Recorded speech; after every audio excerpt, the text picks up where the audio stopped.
Hola, ¿qué tal? Yo soy Gerardo Ferreira. Primero que nada, bienvenidos a este podcast de Filosofía Contemporánea en Acción. Este ya es el episodio 21. En el episodio anterior ya hablábamos acerca de que el arte es una forma autónoma y una dimensión más del pensamiento, tan plena, autónoma, existente y pensante como el pensamiento científico o el filosófico. Pero en esta ocasión quiero que pensemos en qué sentido el pensamiento artístico es igualmente autónomo y verdadero como cualquier otra dimensión del pensamiento.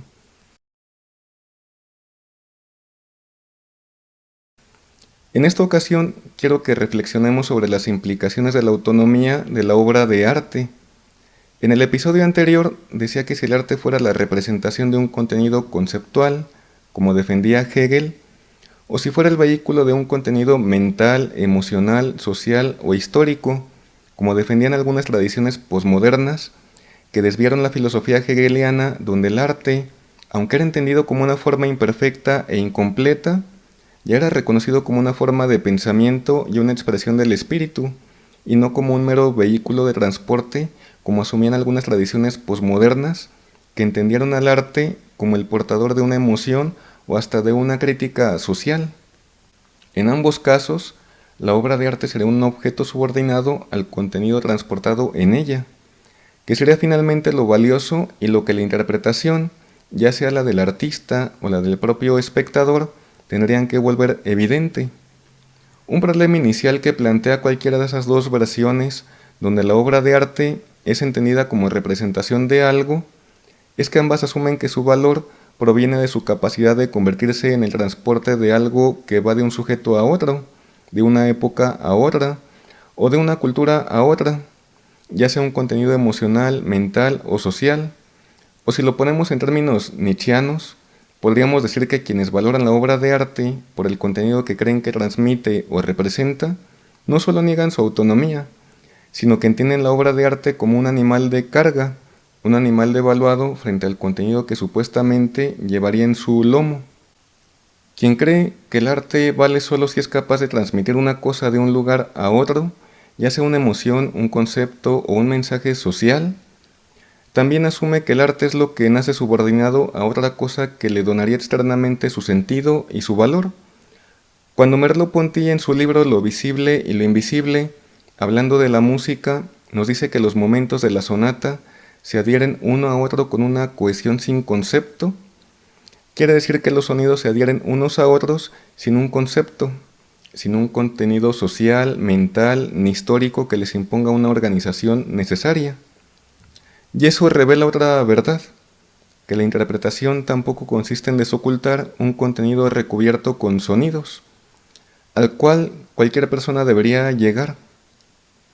Como ya he dicho antes, a partir de la filosofía de Leuciana, siempre que pensamos conceptualmente ya estamos haciendo filosofía. Cuando pensamos cómo funcionan química, mecánica o físicamente las cosas, estamos pensando científicamente. Pero cuando pensamos con sensaciones y con afectos, cuando creamos con ellos un compuesto, que es a lo que llamamos composición, y cuando esa composición la reconfiguramos constantemente, es cuando estamos haciendo arte. Y el arte, para ser una forma plena, válida y verdadera de pensamiento, no necesita imitar ni usurpar el lugar de la ciencia ni de la filosofía, sino asumirse como una reflexión sensible y de lo sensible. Ahora bien, interpretar ya es pensar, porque toda interpretación es la reconfiguración de aquello que interpretamos y es también aquello que reconfigura nuestro entendimiento. Por eso pensar no es solo añadir nuestra subjetividad a las cosas, ni es añadir al mundo una verdad trascendente revelada a nosotros por alguna divinidad. Pero pensar tampoco es descubrir en el mundo un orden necesario ya operando en él, ni deducir del mundo un contenido trascendente y nada más. Pensar es un movimiento que extrae a nuestra conciencia de cualquier comprensión fija, pero al mismo tiempo también es un movimiento que abre al mundo a nuevas posibilidades, y entonces le permite ser interpretado artística, filosófica o hasta espiritualmente.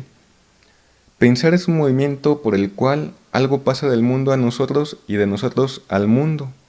Más aún, el sujeto no se basta a sí mismo para pensar, sino una fuerza que externamente lo fuerce a hacerlo. Y es así que aquello sobre lo cual pensamos es a su vez lo que nos crea pensantes. En ese sentido, cuando la dimensión sensible de la existencia se piensa a través de nosotros, se crea el arte en cuanto dimensión del pensamiento. Pero como decía en el episodio anterior, el arte es una forma de pensamiento que piensa con sonidos, colores, formas, movimientos, cuerpos, tal como defendían Deleuze y Guattari. Pero el arte, en cuanto a dimensión del pensamiento, no nace de nuestra mera voluntad, sino sobre todo de la fuerza que ejerce el mundo sobre nosotros. Ahora bien, si aceptamos que nuestra conciencia y subjetividad son obra del pensamiento y no su origen, entonces el arte no nace de una subjetividad acabada, sino más bien es lo que nos crea como sujetos pensantes en diálogo con el mundo sensible. Esto quiere decir que el artista no es aquel que crea obras de arte desde una conciencia pura y aislada del mundo, sino aquel que implica su reflexión en la dimensión sensible del mundo. Y siendo un componente más de esa relación, es creado como artista por sus propias obras de arte. Por eso Bruno Latour, en su libre investigación sobre los modos de existencia, decía que el artista es hijo de sus obras de arte. Y Marcus Gabriel, en su libro El poder del arte, va aún más lejos cuando sugiere que existe una dimensión estética de la existencia, que el mundo también es percibido estéticamente antes que conceptualmente. Para él, antes de que pensemos conceptualmente o científicamente, ya estamos sintiendo. De manera que para él no solo el artista es hijo de sus obras de arte, sino que como humanidad también somos en gran medida creados por ellas que están por todos lados.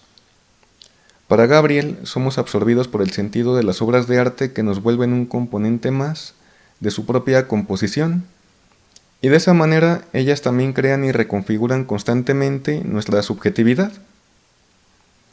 En el caso de Deleuze y Guattari, me parece que existen ciertas simetrías con esto que acabo de decir sobre Marcus Gabriel, porque a partir de ellos el arte bien podríamos entenderlo como una máquina, pero no como un vehículo hecho para transportar ningún contenido previo, sino más bien como una fábrica, pero una fábrica de sensaciones, afectos, subjetividad y mundo. Porque si el arte no transporta ni lleva oculto el secreto de un bloque de la historia, es porque el arte no tiene nada que explicar de nosotros. El arte más bien es una máquina que nos implica dentro de la realidad que ella misma encarna y nos pone en diálogo con ella. La interpretación y la creación de una obra de arte nos absorbe y nos vuelve parte de sus posibilidades, de su sentido, precisamente porque nos convierte en un engranaje más de esa gran fábrica de pensamiento y subjetividad. Así entendida, la interpretación lo que hace es prolongar el sentido de la obra en una nueva composición, que a su vez es una nueva realidad y una nueva forma de existencia, tan plena, autónoma y verdadera como cualquier otra cosa.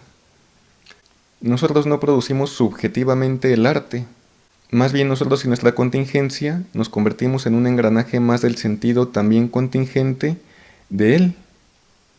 Para Deleuze y Guattari, cada interpretación lo que hace es reconfigurar la configuración de esa fábrica y lo que ella puede producir, porque toda interpretación nos convierte en un componente más de esa máquina, de manera que el arte no explica, no transporta ni oculta nada, sino que compone, fabrica y crea nuevas formas de lo posible, nuevos afectos, sensaciones y configuraciones de lo sensible.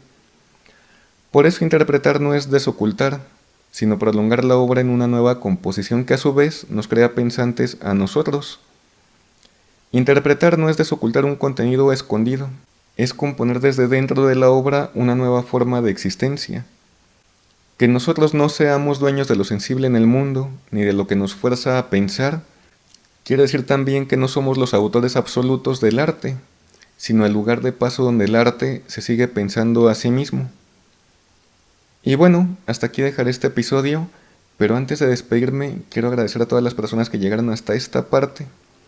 Si les gustó o les dejó algo de valor este tema, les invito a que le den me gusta a este video, se suscriban al canal, comenten y compartan el link de este video en sus redes sociales y grupos de WhatsApp. Como saben, eso me ayudaría bastante para continuar desarrollando más contenido como este y mejorar cada vez más. Gracias por escuchar, nos encontramos en el próximo episodio.